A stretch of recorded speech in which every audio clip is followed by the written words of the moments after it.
maintenant on goûte la deuxième cuvée qui est un peu le fil rouge du site hospice-beaune.com. C'est le Beaune Premier Cru Sirop Chaudron, puisque c'est un vin qu'on a sélectionné en 2009, en 2010 et qu'on a aussi sélectionné cette année sur 2011. Oui.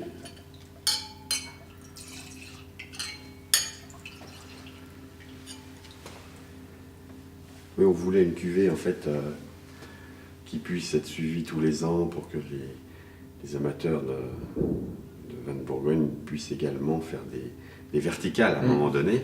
Je pense que c'est quelque chose qui est assez intéressant en Bourgogne. C'est un exercice typique. Ouais. Un exercice typique, donc on leur donne la possibilité de faire des horizontales en achetant différentes cuvées dans le même millésime. Et là, on veut garder une cuvée pour pouvoir se faire des verticales.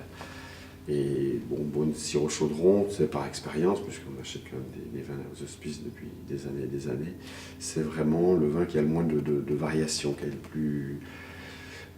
le plus régulier, je dirais. Le plus constant, ouais. Oui. Alors sur l'élevage, comment vous l'avez travaillé celui-ci sur le 2010? Un élevage de rouge, ça se passe comment?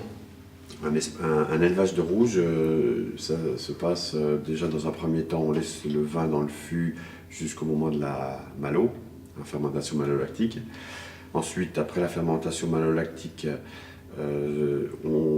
selon les arômes, parce qu'on peut avoir sur les lits quelques arômes, un peu de réduction, donc dans ce cas-là, on ressort le vin du fût et on le remet dans un autre fût, et ainsi de suite, de manière à pouvoir aérer ce vin, le dégazer éventuellement, puisque derrière la malo, il y a beaucoup de gaz carbonique.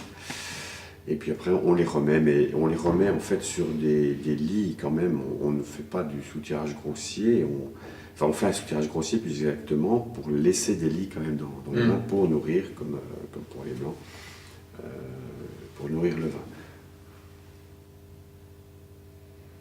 Et puis, nous allons procéder à un second soutirage au moment de la remise en masse de toute la cuvée. On va ressoutirer et là, on va remettre dans une cuve pour que tous les fûts soient bien homogénéisés. D'accord.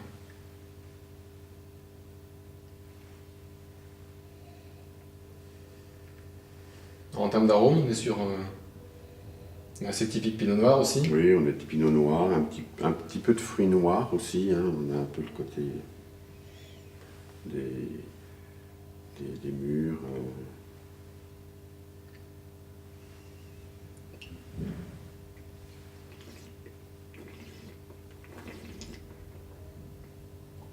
Ce qui est intéressant dans ce millésime, c'est pas le côté très fruité,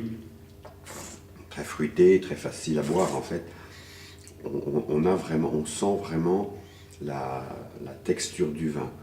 On a vraiment une très belle ossature dans ce vin, avec de la précision, avec de la finesse, avec de cette matière qui est née des faibles rendements de 2010, mais sans dureté. On a une belle matière, mais sans dureté. Donc on sait qu'on va pas sécher. Ça va vraiment être un vin qui, dans le temps, va s'épanouir progressivement. En 2011, on aura des vins avec des structures un peu plus fermes. Là, il va falloir peut-être adapter l'élevage par rapport à ça.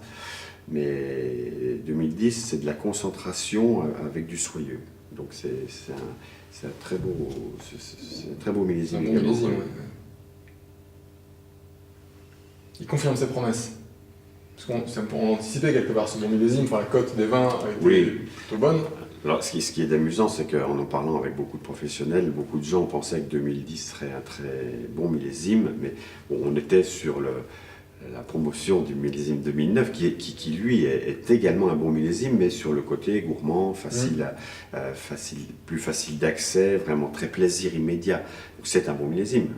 Finalement, qu'est-ce qu'un bon millésime? C'est un vin qui donne du plaisir, un millésime qui donne du plaisir. Le tout est de savoir à quel moment. Il faut choisir ce bon moment. Donc 2009, effectivement, c'était le plaisir immédiat. 2010, c'est plus classique, c'est un petit peu plus concentré malgré tout. Et voilà, ça va également être une belle année à mettre en cave. un peu plus de garde aussi sur 2010. Un petit peu plus de garde de par la structure. Voilà, de par la structure, de par la concentration naturelle du raisin, hein, puisque quand on parle de faible rendement, en fait, on parle de quelques raisins par pied.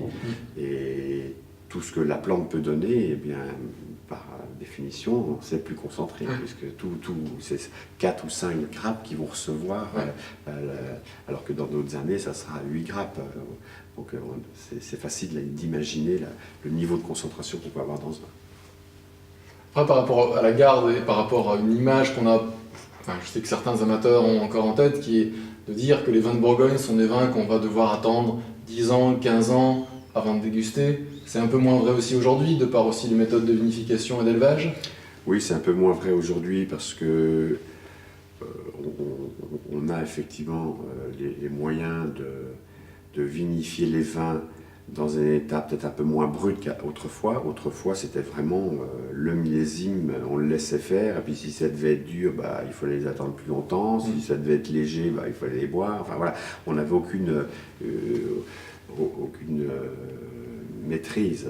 Aujourd'hui, avec ne serait-ce que par la température, par les moyens, par les pressoirs, par les qualités de l'extraction des tanins, on peut aller à des vins qui sont plaisir dans leur jeunesse, même s'ils ont de la capacité de vieillir également.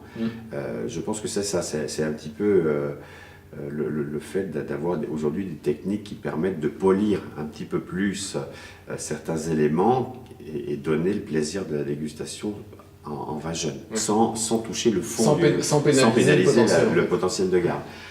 Et aujourd'hui, évidemment, par la méthode de consommation, le manque de cave, de capacité de stockage, beaucoup de gens commencent à boire les Bourgognes un peu trop jeunes, parce qu'il ne faut pas tomber à l'inverse. Autant on peut se dire on peut avoir du plaisir sur un vin jeune, autant il ne faut pas aller à l'inverse, se dire il faut que je les boive rapidement.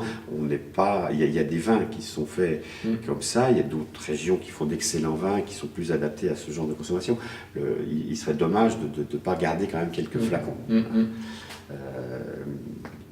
C'est ce qui est intéressant. Aujourd'hui, on essaie de faire des vins à la fois accessibles dans leur jeunesse, mais avec un potentiel de garde. Je pense que ce Beaune Sirop Chaudron 2010 c'est un bon exemple. Merci.